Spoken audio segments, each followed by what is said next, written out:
¿A qué se debe este video? Considero que es demasiado egoísta el poder quedarse con eso que uno sabe para uno solo. Es por ello que abro justamente este video, pues para conversar un poco y poder abordar ciertos aspectos de la muerte, entre ellos, y yo creo que dentro de lo que más llama la atención, pues conocer los destinos después de la muerte según el pensamiento mexica, según parte de la cosmovisión indígena, y que justamente pues no deja de constituir o no deja de ser la forma en la que ellos constituían el universo. Hola, ¿qué tal? Buenas tardes, mi nombre es Elías Romero Marcial, licenciado en Historia y estudiante de la maestría en Historia en el Instituto de Ciencias Sociales y Humanidades de la UAP. Para hablar de la muerte, pues obviamente tendríamos que abordar aspectos desde la creación del mito, quizá, la leyenda de los soles. Tendríamos, ¿por qué no?, abordar también la llegada de los españoles. Tendríamos que indagar un poco en esta cuestión de la dualidad de vida y muerte. Y yo creo que quizá ese sí sea un punto interesante a tocar o fundamental, ¿no?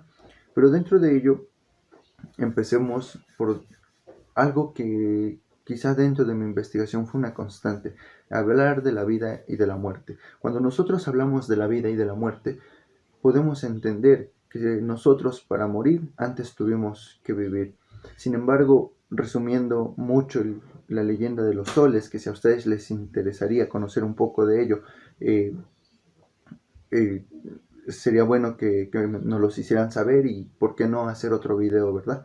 Pero resumiendo un poco quizá este aspecto, hablar de la leyenda de los soles, del mito de Quetzalcóatl y la creación de los hombres, es muy interesante, porque no hace muchos días, quizá más adelante va a salir el video, y tuve una ponencia justamente hablando de este mito de cómo se constituye y cómo es que Quetzalcóatl emprende un viaje al Mictlán por los huesos sagrados, ¿no? Y a partir de esta misión, de esta travesía, de esta aventura que él emprende, Quetzalcóatl muere y resucita. Entonces esto nos quiere decir que Quetzalcóatl, siendo un dios, a la hora de querer crear la vida, de querer eh, crear a los hombres y a las mujeres que pueblen el universo en el que hoy nos encontramos, tuvo que haber muerte. Es decir, para morir hay que vivir, pero también para vivir hay que morir. Y algo que decía Matos Moctezuma era que la vida, que la muerte era un tributo a la vida. Y yo creo que es cierto. Yo creo que lo que hacemos en vida no deja de ser solamente parte de lo que seremos en la muerte, o de esa forma en la que constituimos la muerte, sea cual sea nuestra creencia, si hay un destino, si no lo hay. Es eso, es un tributo a la vida. Morir es la cúspide de este elemento al que llamamos vida, es decir, cerramos con broche de oro. Entonces, dentro de la cosmovisión mexica era sumamente importante concebir estos dos aspectos, la vida y la muerte, la eterna dualidad. Dentro de la misma leyenda de los soles se encuentra un aspecto que a mí me encanta y me llama mucho la atención, el cual es que una vez que Quetzalcóatl muere y resucita, termina por llevar los huesos con Cihuacóatl, que es la dualidad femenina de Quetzalcóatl, y justamente ella muele los huesos que entendemos, que relacionamos ampliamente, como se ven justamente en la pintura que tengo atrás, eh, los huesos como la representación de la muerte, como el claro y el único ejemplo de un elemento muerto. Y entonces, ¿qué es lo que pasa? Que tenemos un elemento muerto a la hora de que Cihuacóatl está moliendo los huesos, pero un elemento más importante, como Quetzalcóatl, es que rasga y desangra su miembro sobre estos huesos y crea una masa de la cual se puede decir se crean a los hombres y a las mujeres que crearon esta tierra. Y entonces a partir de ahí no solamente entendemos el elemento muerto, sino que la sangre, el semen divino, como algunos autores lo han denominado, hacen una dualidad. Hacen una dualidad del elemento muerto y del elemento vivo, justamente para crear a los hombres. Es decir, siempre y en todo momento se constituye una dualidad vida-muerte, y también la dualidad o la eterna dualidad de hombre-mujer. Entonces, la dualidad sí va a ser una parte muy importante. Pero dentro de esto, y una vez que entendemos quizá lo que puede llegar a ser a grandes rasgos la muerte dentro del pensamiento de los mexicas, hablemos de los famosos destinos después de la muerte. Y eso es algo que intento explicar en parte de mi tesis de licenciatura, que está también en el repositorio de la UAP. Aparece con mi nombre, Elías Ramiro Marcial, la concepción de la muerte entre los mexicas. Y ahí quizá pudieran llegar un poco más si es que llegaran, e incluso conocer bibliografía y ciertas fuentes que pudieran contribuir al desarrollo de un conocimiento.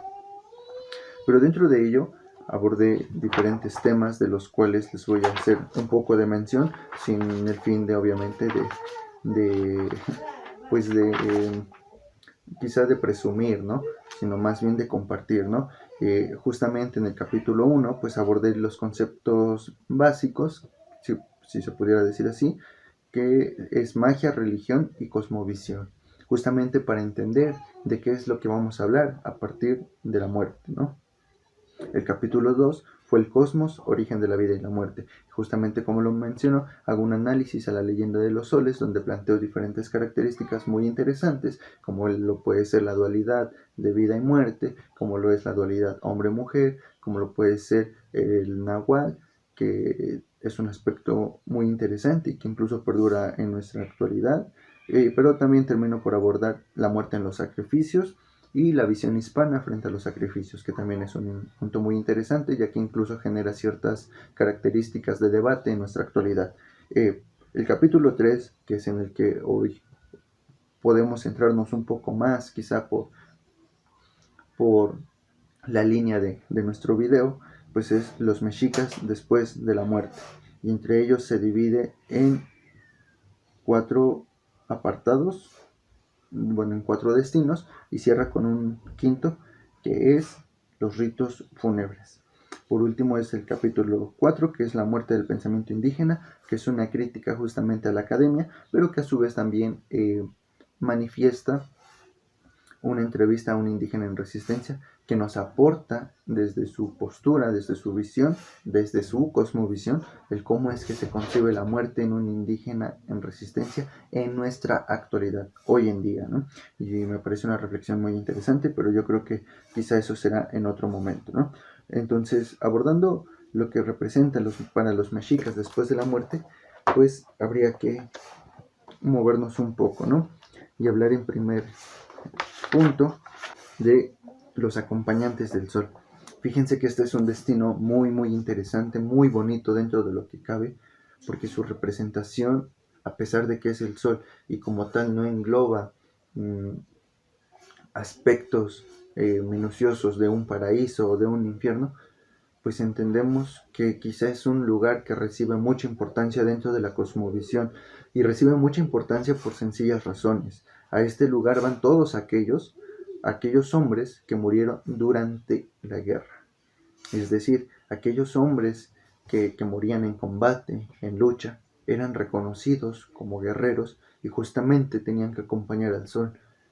Otras personas que llegaban a este destino eran las mujeres que morían durante el parto. Y esto me parece realmente importantísimo, porque de pronto creemos que quizá el valor de las mujeres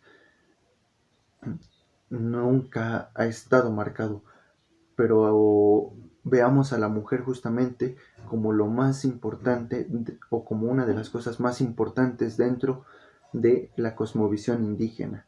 ¿Y por qué tan importante? Porque justamente no hay una forma en la que se conciba la vida, no hay una forma en la que no esté presente dentro de la dualidad. Todos los dioses necesitan de su parte femenina para justamente convertirse en esta parte de tener una equidad y un balance. Entonces, para ello van las mujeres que mueren durante el parto. ¿Y por qué? Porque también es una lucha por seguir vivos, es una lucha por dar vida.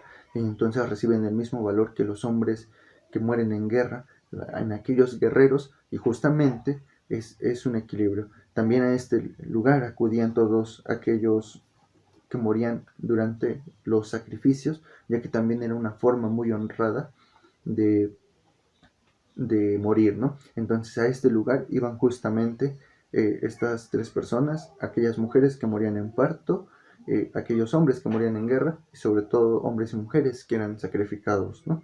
Y entonces viene una parte muy interesante.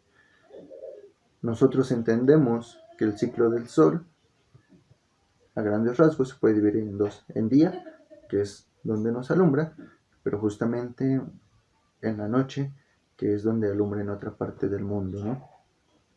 Entonces, aquellos hombres que morían en sacrificio y en guerra hacían representaciones de batalla que regocijaban o en forma de regocijo justamente para representar y enaltecer todo aquello que habían hecho en vida, ¿no? Ellos estaban del amanecer al mediodía y posterior las mujeres que morían en parto del mediodía suplían a los hombres, salían de la parte occidental y hacían y cuidaban al sol hasta el atardecer, ¿no? Después de 4 años, los hombres se consideraba que se convertían en hermosas aves que chuparían flores, ¿no? Y entonces aquí nos viene una idea quizá de que son mensajeros o que muchas veces pueden ser los colibríes, ¿no? Ya que en una cita justamente dice, se convertían en aves de hermoso plumaje que chuparían flores, ¿no? Y entonces, ¿qué ave de hermoso plumaje chupa flores? El colibrí. ¿Y por qué muchas veces creemos que el colibrí trae mensajes del más allá? Pues justamente por esto, porque los hombres que morían en guerra eran aquellas aves o eran quienes se transformaban en estas aves y entonces al tener justamente comunicación con el más allá o venir del más allá se creía que traían mensajes. Por otra parte, las mujeres se convertían en Mosihuaquetzque y también se creía que estas mujeres pues tenían dotes especiales o dotes mágicos al cabo de 4 años, ¿no? Entonces los acompañantes del sol o de Tonatiuh justamente que viene son son estas personas, ¿no? Pero también no nada más eran los acompañantes del sol, ¿no? Venía otro lugar que es demasiado interesante y al que se le llama el Tlalocan. El Tlalocan yo considero que es lo que hoy en día nosotros podemos asimilar con un paraíso, con un Edén, justamente donde el clima siempre va a ser un clima constante de verano, donde va a haber comida, donde va a haber manantiales, ríos, donde se va a tratar de una forma privilegiada a todos aquellos que lleguen ahí. Pero para esto no podía llegar cualquiera, no podía llegarse o decir me comporto de tal manera y ya, ¿no? No, sino todo lo contrario. Al Tlalocan solo podían acudir aquellas personas que morían de ciertas características muy específicas, es decir, que morían por causa de, del dios Tlaloc, ¿no? Es decir, aquellos que eran quemados por un rayo, que obviamente dios Tlaloc, dios de la lluvia, se relaciona, ¿no? Aquellos que morían ahogados y sobre todo aquellos que tenían algunas o que más bien se enfermaban de manera muy específica que tenían enfermedades como la lepra, que tenían enfermedades como que eran bubosos, que todas estas son enfermedades como que de la piel, donde salen llaguas, donde emanan ciertos líquidos, ¿no? Entonces, todos aquellos que morían de esta forma por dichas enfermedades o por dichas características, eran aquellos que iban a dicho destino.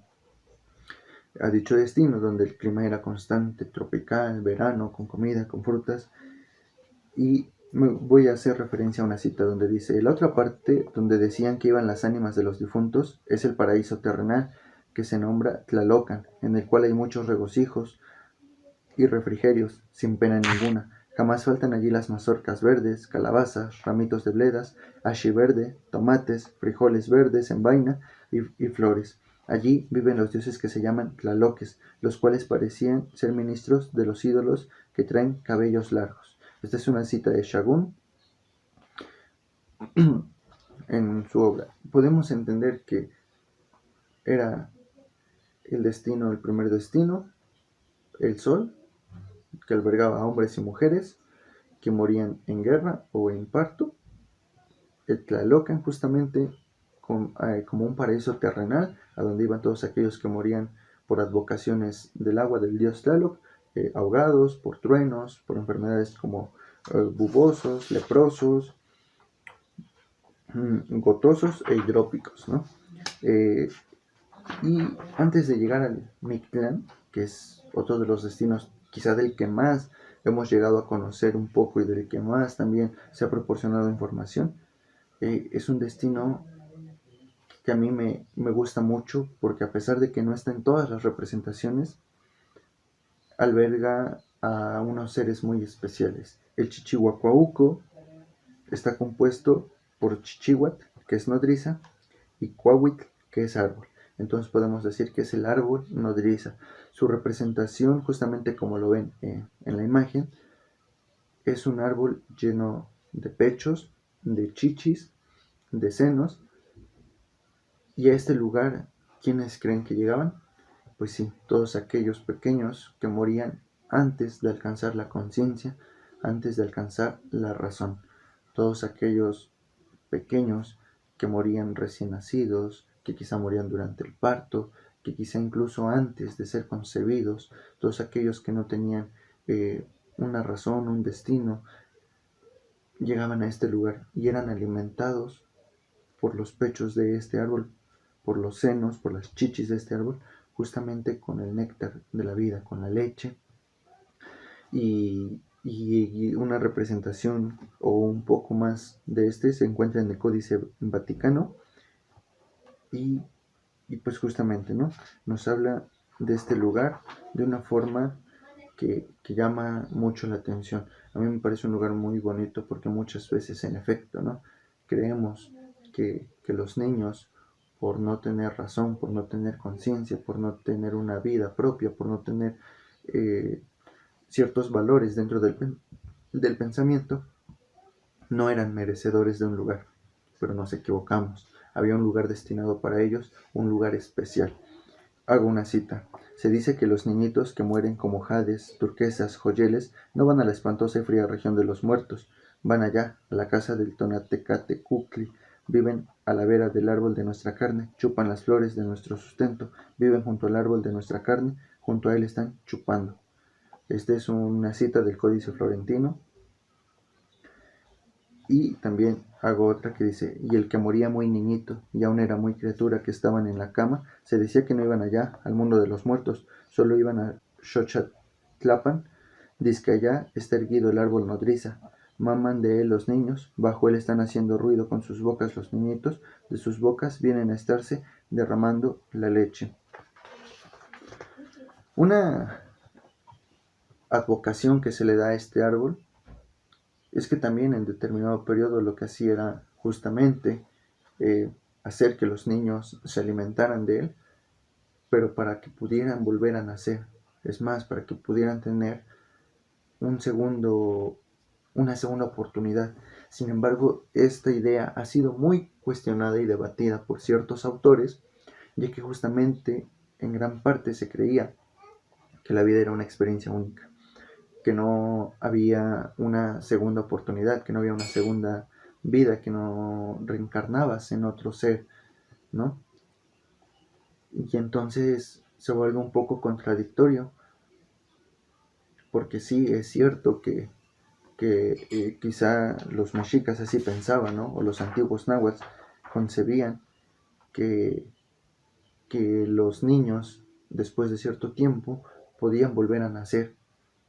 Pero también otra parte de la realidad nos dice que no es así, que analizando las demás posturas, resulta prácticamente imposible, ya que no se encuentran ya que no se creía en una segunda vida por parte, ¿no? Y hago una cita que dice: sin embargo, conviene repetir que estos brotes ideológicos acerca de una posible reencarnación no logran prevalecer en el pensamiento religioso náhuatl, que orientaba hacia lo visible y lo palpable. Persistió aferrado a la idea de que esta vida es una experiencia única, ya que no he de sembrar otra vez mi carne en mi madre y en mi padre. Esta es una cita de León Portillo. Y por último, me gustaría hablar del Mictlán, de la famosa región de los muertos, a la que mucho le atribuimos como un inframundo, como un infierno, y que de infierno ni de inframundo tiene nada. A mí un término que me llama mucho la atención y que me gusta demasiado es la de el Mictlán, la región de los descarnados.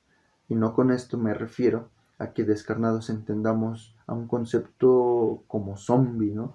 A un concepto en el que podamos ver a los hombres cayéndose a los pedazos de carne y se les ven los huesos, sino más bien a un concepto de que ya no tenemos ni cuerpo, sino que está nuestro puro tonali, nuestra alma, el tonali, esa energía con la que nosotros nacemos, esa energía que se nos da durante nuestro nacimiento y que nos da ciertas advocaciones y características especiales. El tonali como la energía más importante y con la que prevalecemos incluso después de nuestra muerte, que una parte se queda en algunas partes de nuestro cuerpo y otra que se queda, que es la que va al Mictlán. A esta región de los descarnados iban todos aquellos que tenían una muerte común, por vejez, por enfermedades comunes, por accidentes comunes. Es decir, a este lugar íbamos prácticamente todos, ¿no?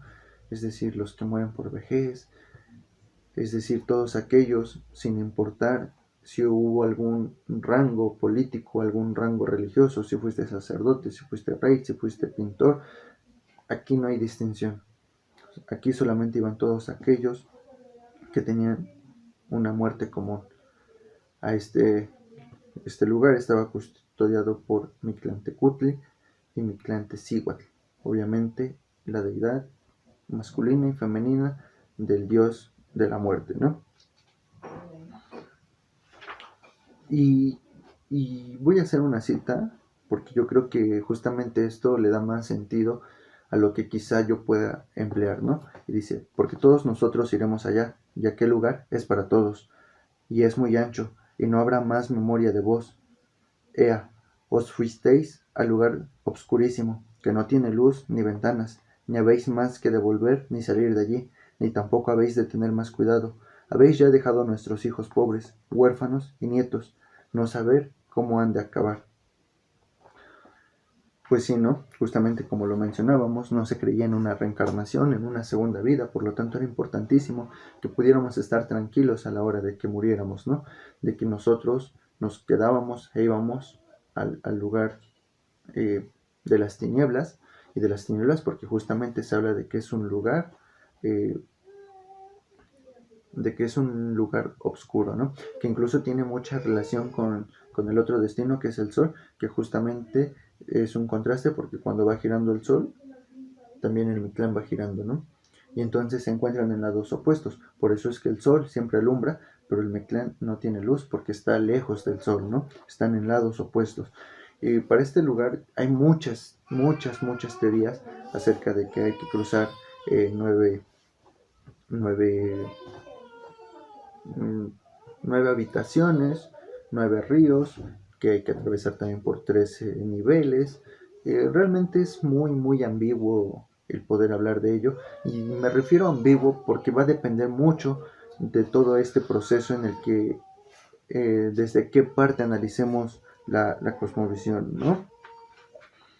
Y, y también viene esta parte en la que creemos que es importante cuidar a los perros solamente por el hecho de que va a ser nuestro guía en el camino al Mictlán.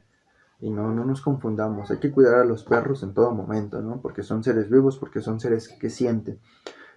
Y si nos queremos basar justamente en la cosmovisión indígena y creer en eso, yo no lo niego, a mí me gusta también creer en eso. Me gusta esta idea de que voy a tener un acompañante. Pero vamos a desmentir un poco.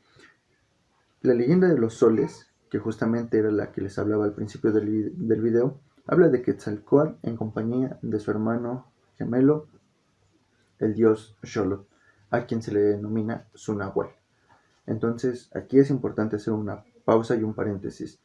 Es un nahual por una razón, porque el dios Xolotl es su hermano gemelo de Quetzalcóatl. Es decir, es un mellizo, ¿no? Nació al mismo tiempo que él. Entonces, lo que nosotros podemos entender como nahual es todo aquel que nace el mismo día de nuestro nacimiento, que recibe la misma carga de energía, que tiene que ver también mucho con nuestro tonali, que es un término que a mí me gusta demasiado. Entonces, no, el nahual del dios Xolotl el nahual de Quetzalcóatl es el dios Xolotl, un Xoloscuintle. Pero eso no quiere decir que yo voy a tener el mismo nahual. Quizá el mismo sea una lagartija, quizá sea un mono, quizá sea un jaguar, quizá sea un colibrí. Vamos a tener diferentes advocaciones. Y para eso era importante que desde el nacimiento se les atribuyeran, según el Tonalpowali, que es el calendario, su tonali, ¿no? Y de ahí va a depender. Hay creencias acerca de que el tonali pues justamente vive el mismo tiempo que nosotros y se encuentra en la montaña, y si nosotros estamos tristes, él también. Si él está triste, nosotros también. Nosotros nacimos el mismo día y la misma hora que él, y vamos a morir por lo tanto al mismo tiempo. Y entonces esto nos va a hacer que nos encontremos justamente en el camino al Mictlán, y que ambos recorramos juntos este camino. Quizá yo voy a ser el guía de él, pero él va a ser el guía mío. Y realmente que esta historia del nahualismo es muy muy bonita.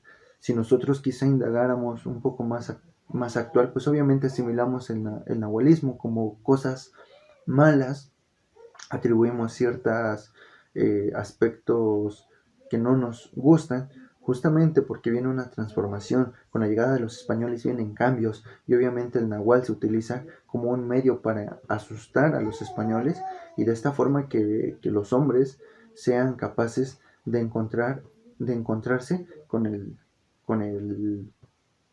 con su nahual. Es por eso que muchas veces se dice, no, es que él era un nahual y se convertía en burro, en puerco, en un ave, en diferentes cosas. Sí, ¿por qué?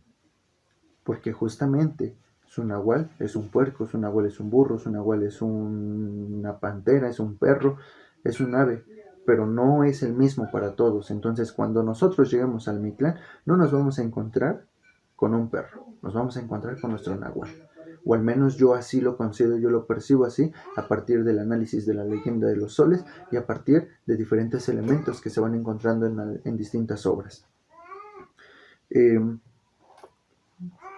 en relación a lo que les mencionaba acerca de justamente de por qué es la ciudad o por qué es obscura y se encuentra en tinieblas, dice, creían los nahuas que cuando el sol se hundía en el occidente iba a alumbrar al de los muertos, al ser el señor de la mansión de los muertos, el Mictlantecutli. Así el dios astro Tonatiuh se convierte en Tzomtemoc, y al caer la tarde y por la noche en Mictlantecutli.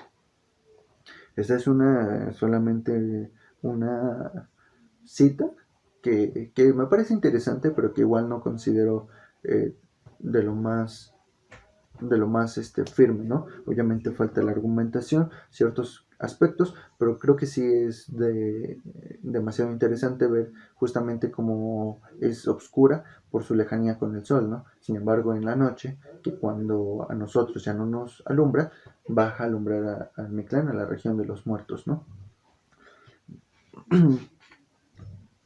eh, Justamente también para no dejarlo muy al aire lo de los 9 destinos, pues voy a citar a Matos Moctezuma, que dice: una de las creencias que se tenía respecto al Mictlán era la consideración de que las almas de los muertos debían atravesar 9 casas o habitaciones antes de llegar a su destino.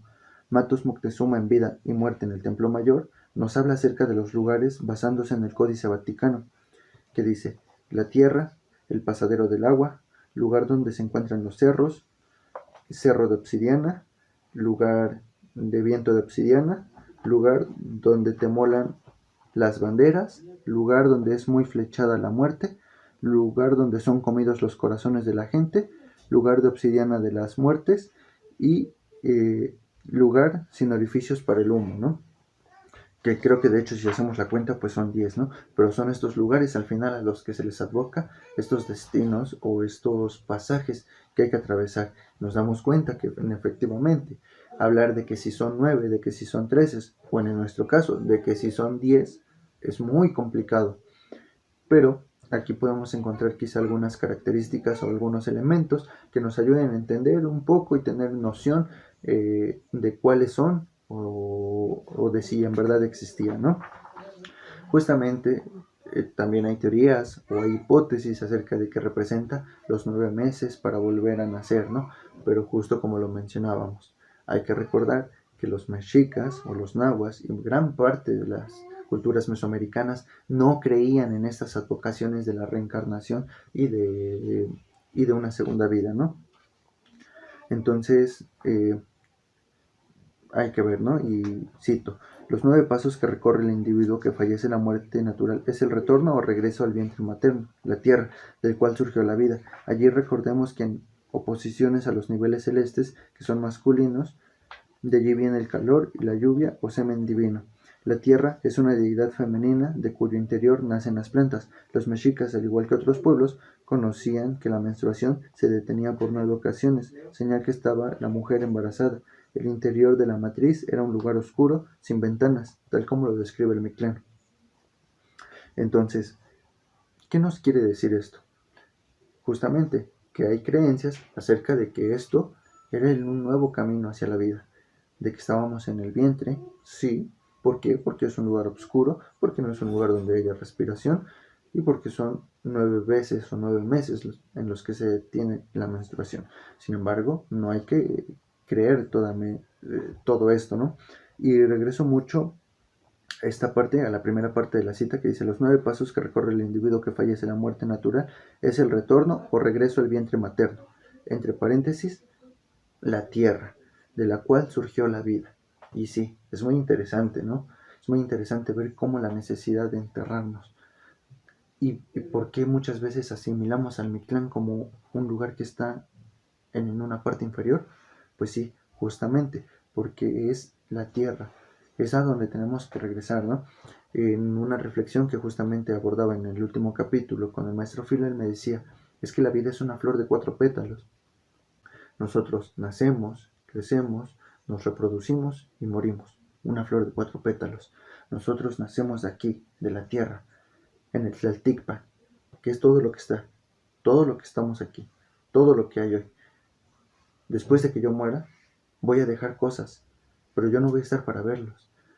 Yo no puedo asegurar que a donde voy va a haber algo que me asegure o que me garantice lo que yo hice aquí en la tierra, ¿no? Entonces es muy interesante, muy importante, pero hablemos quizá de regresar a nuestra vida al Mictlán. No hablemos de que vamos a reencarnar en el Tlalticpan, no. Vamos a hablar de que vamos a llegar a vivir en el Mictlán. Si se pudiera decir que es un poco contradictorio quizá por términos de vida y de muerte, ¿no?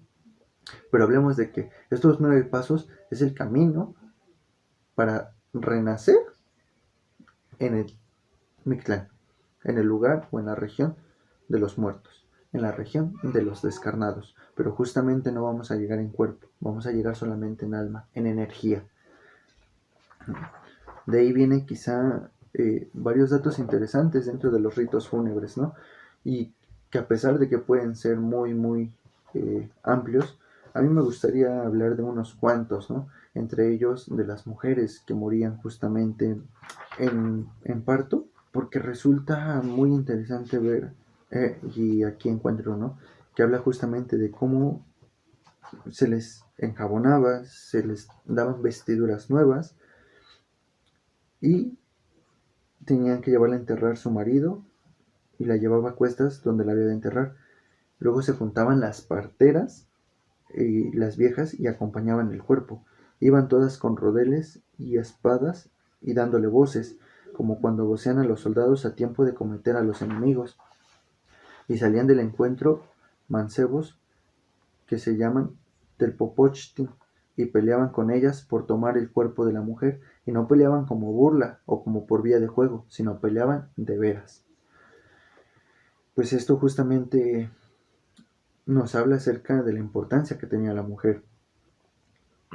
Habla del cómo de momento se vuelve sumamente importante el cuidado del cuerpo. Y esto tiene atribución también con el mismo tonali, ¿no?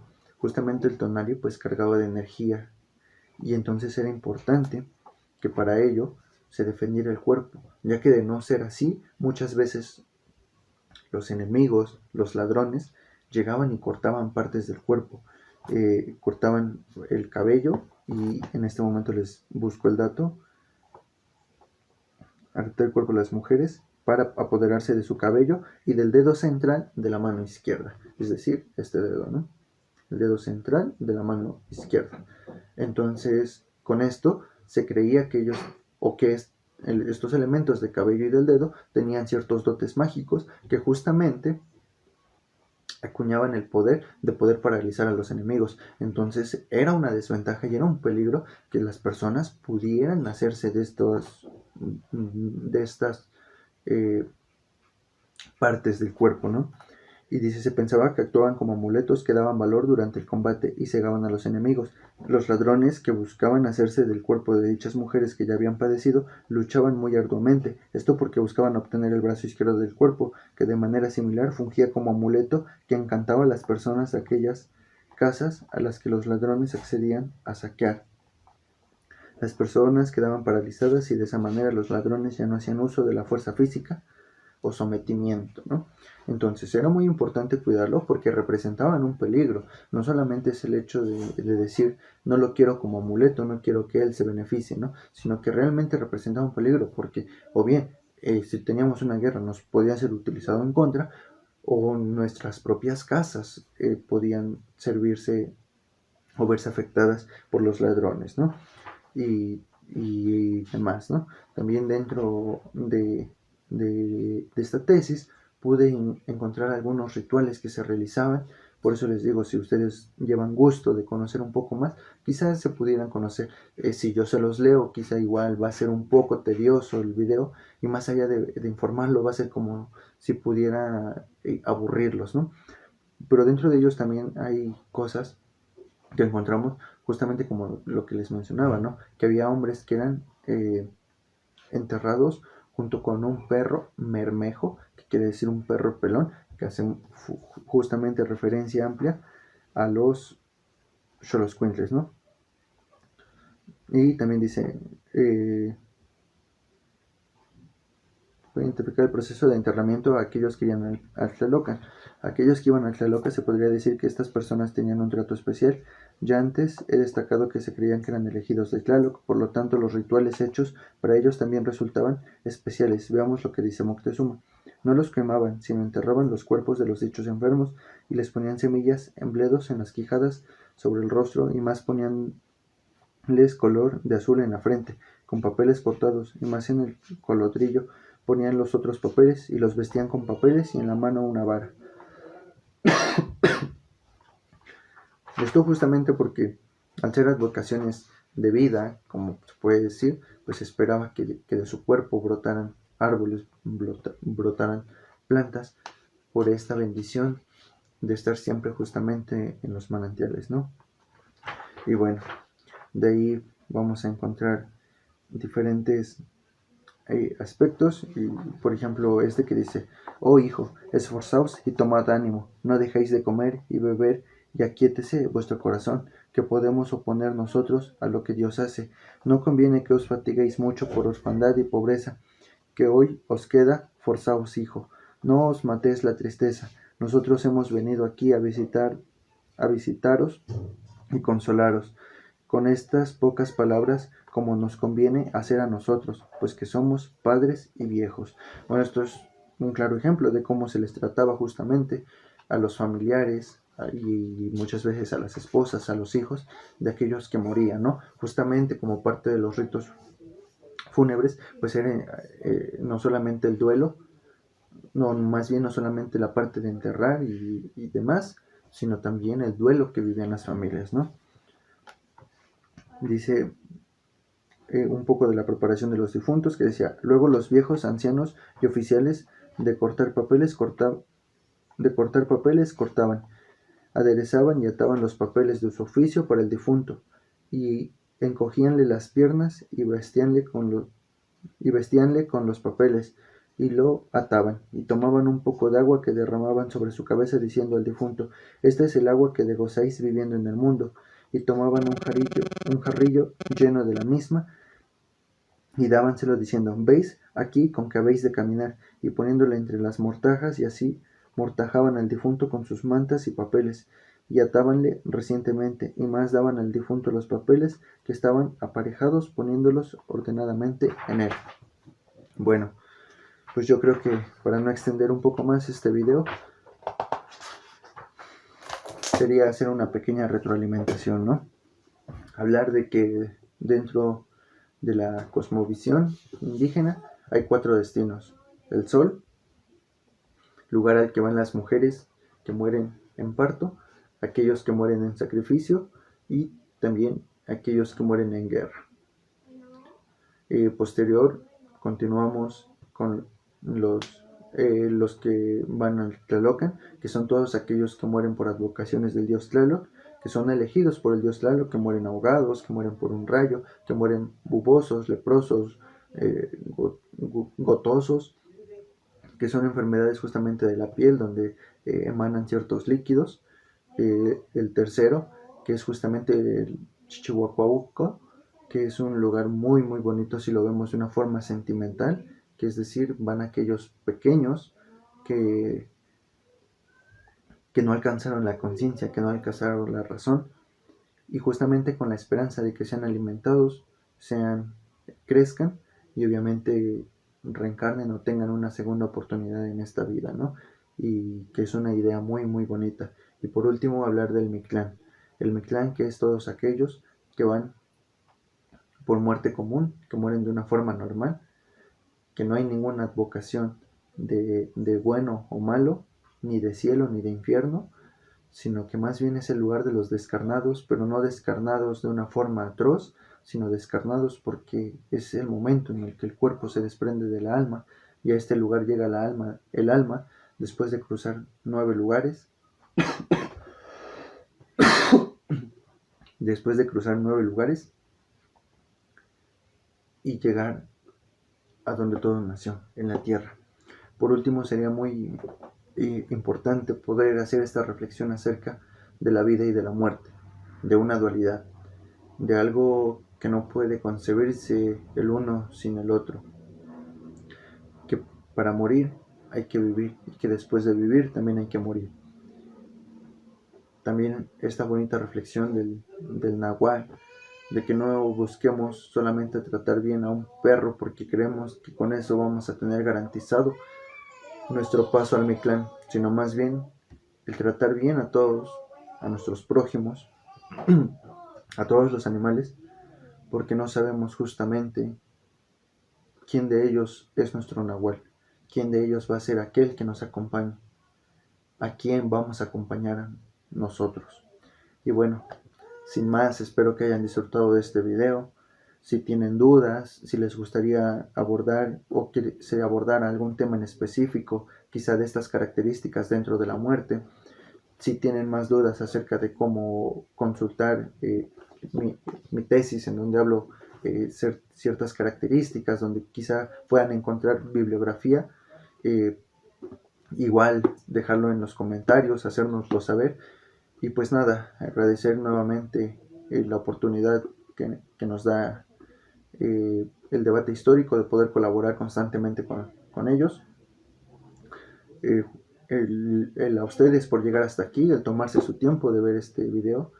Y pues nada, a poner nuestras ofrendas, a platicar con nuestros muertos y a disfrutar de la vida también, que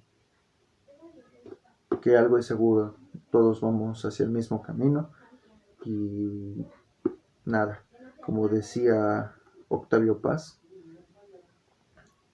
dime cómo mueres y te diré quién eres. Por su atención, gracias, excelente día.